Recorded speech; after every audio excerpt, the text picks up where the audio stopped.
I am going to buzz through this really quickly because we have a limited amount of time, but this is just really meant to give you an overview of what is it to be a thought leader and what can you do to be known as a thought leader in your space or in your community.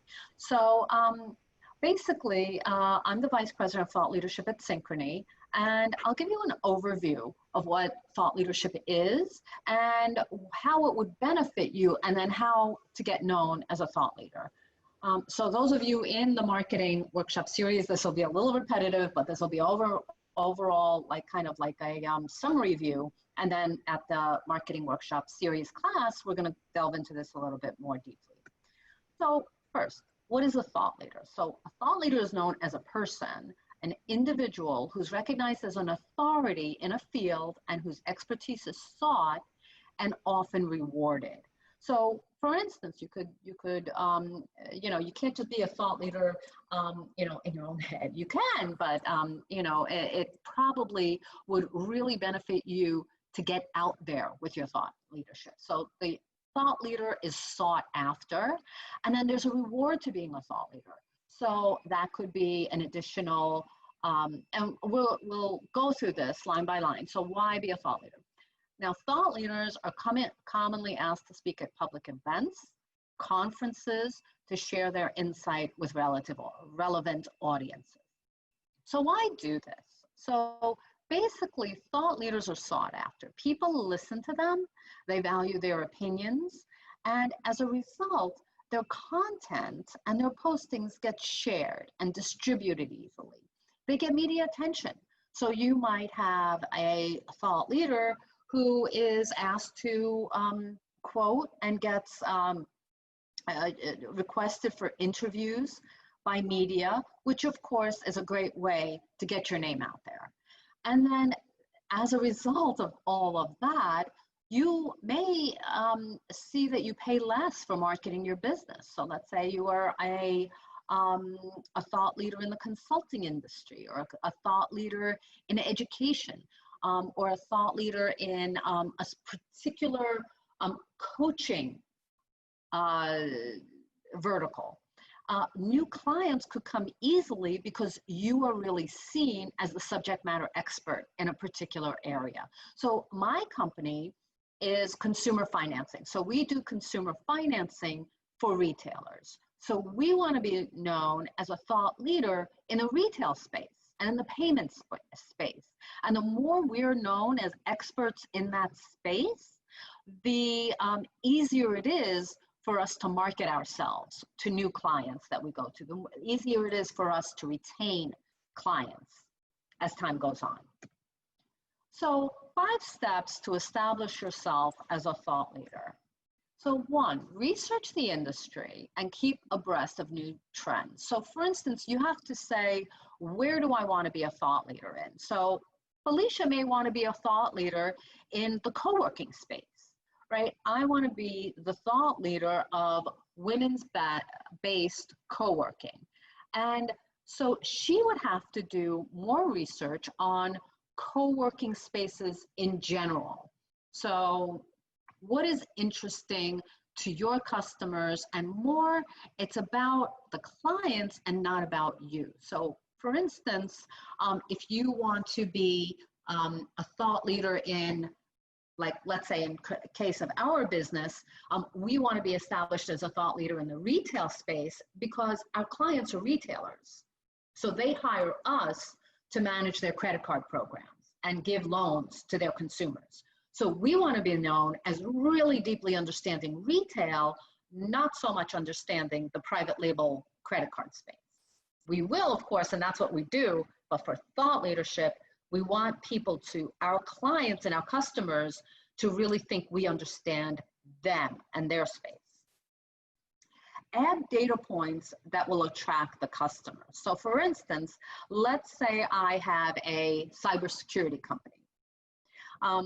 The data points that you use should attract people to what you do for a living. Half of all small businesses report they have been the victim of a cyber attack, up from 44% just 2 years ago. So this establishes as kind of like there's this fear and why I should listen to you, and then you solve the problem, right? So that's an element of attraction and thought leadership. Am I coming through clearly? My son just started taking a shower, of course, in the middle of me speaking. So can you still hear me? Yeah, okay. Thank you. Yes. All right. Okay, number 2, engage and inspire your audience. So part of thought leadership is that you want your thought leadership to be seen. You want to be heard.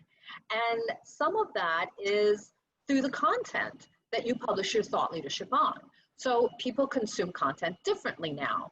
They don't read 20-page white papers anymore, right? So you may show that your thought leadership in infographics, in summaries, in data points that you uncover that helps your clients. You may do videos.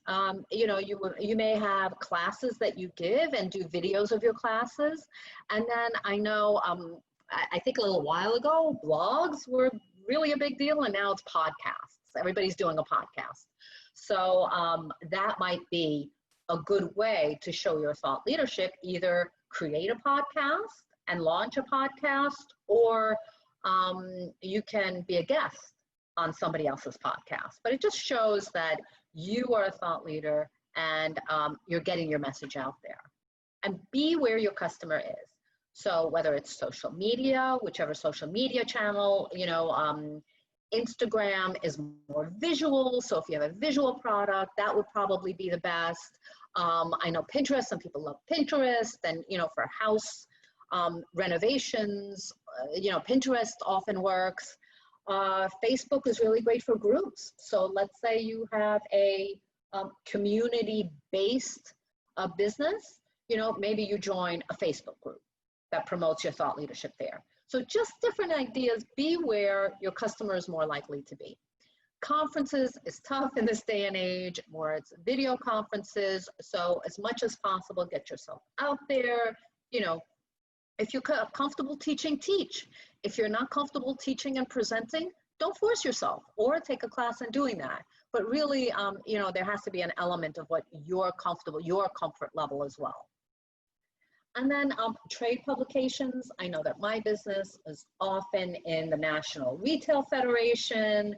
We are in a lot of retail trade publications, women in retail leadership and things like that, because we want the trade, our customers' organization, to see us. And we present at those organizations and write articles and things like that. So ensure you get noticed by the venue most used by your customers. So it's all about getting to them. Any questions so far? No, okay. All right. Another aspect of thought leadership is, all right, what is the content? What do you actually say? It's often helpful to make a bold statement. The retail industry is on the brink of change that we haven't seen in the past 30 years. It could be bad change, it could be good change, right? But it interests someone and it makes them see you as an authority and want to read more. Artificial intelligence is the most significant technology of our lifetimes. You may not agree with it, but it does attract attention. And there is some kind of dialogue that you have back and forth. And let me just say aside, because we are in the, kind of unprecedented time, and there's COVID, and there is the Black Lives Matter movement and all that. It's important right now to show empathy and what do you stand for in terms of your social conscience, right? So empathy in terms of, there's a huge pandemic out there. So you don't want to be tone deaf and ignore the fact that that all is happening. But you also don't want to be opportunistic and use that for your own goals, right? So it's a delicate balance. Reach out if you'd like kind of like a one-on-one advice on that, but it definitely is not something like, you can't say the retail industry is on the brink of change because new luxury goods are about to be announced. Kind of sounds tone deaf. The retail industry is on the brink of change because the bottom has fallen out of in-store retail shopping, right? Minus the 30% in terms of retail, everybody's online shopping. And even if you are in the retail store, you're paying with contactless payments, which is a huge change. So that's how you can talk to what is going on with coronavirus and show some empathy and knowledge about it and not really be tone deaf. The Black Lives Matter movement, it would be really helpful nowadays to either address it if it fits your brand, right? If it has nothing to do with your brand, you make earrings, right? Don't force yourself to link to a movement where it doesn't make sense to link to. You support small minority business owners. Yes, in that sense, the social upheaval that is going on right now, that relates to what you do, right? So do express empathy, do express really what your core beliefs are, but don't have it be forced. Don't shove it in there just because everybody's talking about it if there's no linkage in the customer's mind. Again, try not to be opportunistic, but also try not to be tone deaf. Kind of a balance there.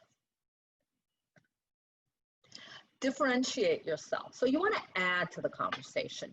Don't copy what everyone else is saying, because you want to really think, it's called thought leadership. So in order to be a leader, you really have to say something. Either you could say something new, you can create and be a creator and be futuristic, or you can share something that somebody else curate. You could share something that someone else had said and add something to it, add on to it that shows that you're really thinking about whatever it is that content said. So add value to whatever you're curating. A lot of times, thought leaders are futuristic. It's hard to say, be futuristic now. Nobody knows what's going to happen a month from now, let alone a year from now. But try to be more forward thinking rather than, right now this is happening, I have no idea what's going to happen in the future. And once again, don't copy the content of your competitors. Don't copy the content of anyone. It should really be something that creates, and that's something that sets you apart. All right, and last, bring it back to your business goals. So make it easy for your customer to engage and to connect with you. So that could be social media posts. So let's say you have a social media post, you're putting out thought leadership in a particular way, and link it back to your website. Link it back to how it applies to you or your business. You don't always have to do that, but you should somehow make it easy to connect with you and not have people work so hard. Hey, she really feels what I'm feeling. She really has some really good ideas that I connect with. How do I get in touch with her? Some ways to do that: link back to your website, ask a question, start a dialogue. I see this trend coming up. Do you see it too? How do you feel? How do people feel about things? And then just SEO. Be aware of SEO, search engine keywords for your business, and use them in your thought leadership. Use them in the content that you're creating to prove that you're a thought leader, and this will connect them back to you. Newsletters, blogs, podcasts should always go back to linking to your business, either in the beginning, when I've listened to really good podcasts, and I've also created podcasts, there's always an introduction. This is who I am, this is what you do, this is what you're listening to and why. And then at the end, get in touch with me at sueyasav@gmail.com. And you close with that. You don't say it every time you bring up a point, but you just have them connect with you in the beginning. Why should I be listening to this? Why should I be reading it? What is the value? And then at the end, you close and you, tell them how to get in touch. Okay, so finally, great thought leadership connects with your customers, reflects their needs and wants, clearly articulates your value add, your knowledge, adds value. It's not a sales pitch. This is not just content. Content includes sales talks and your website, and content is everything, right? Thought leadership is very specific. It's not a sales pitch. It adds value to your end customer. It shows your knowledge of the field. It combines strategic thinking with some futurism, and is consistent, well thought out, and it can be found on SEO. It can be found with search engine optimization. It's a good idea to, if you do blog posts or you do podcasts, do load them up on your website so that customers can see and connect with you on your website, and it's easier to engage. And make it easily commented, easily shared. It should be something, create the buzz. It should be something that people are really interested in. And finally, it's not easy. You really have to work on it. But if you have any questions, or if you want me to help you with thought leadership or anything, please reach out. And that's my information. And yeah.